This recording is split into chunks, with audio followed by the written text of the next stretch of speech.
again, I know we keep bringing up peers, but you haven't thought, you're not getting the picture. They are so important. They are so, so important, peers.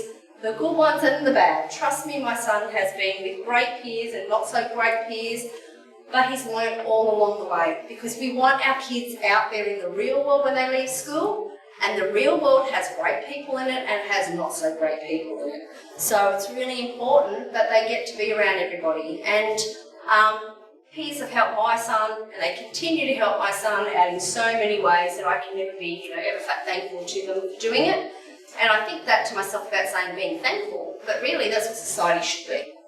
And these are just two very, very important different views of how things can happen well and how they can happen not well, and peers aren't given a chance to support. So we introduced you to Mac, and this is just a quick photo that was taken at a athletics carnival. We can all see what's happened there. It's bright sun, which most of the kids are shielding their way or looking away from the bright sun, but this young girl, no one's told her, there's no adults around. She just instinctively knew, because she knows Mac, that Mac won't be able to turn his head away from the sun, and she's just put her arm up to protect him and make sure that the glare's not in his eyes.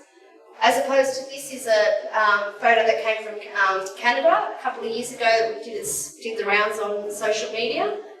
We can all see that picture and go, there's something seriously wrong there, can't we? That's definitely not inclusion, is it? What would you call it? Exclusion. Exclusion. Some people say integration, some people say segregation. That's excluding him from being part of that choir. And what's happened here is there's an adult in the room that hasn't picked up the dilemma.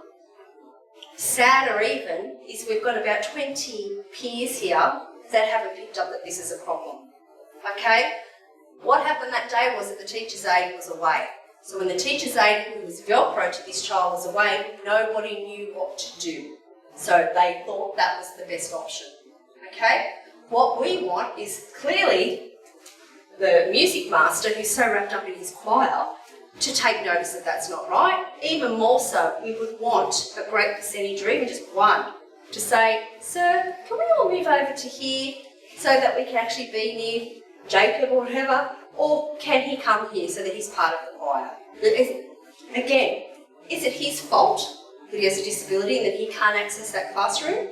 We can see the environmental factors that are an issue and a concern, but for me, this is the biggest environmental concern for me that's caused that child's disability to now become apparent and a problem for everybody else.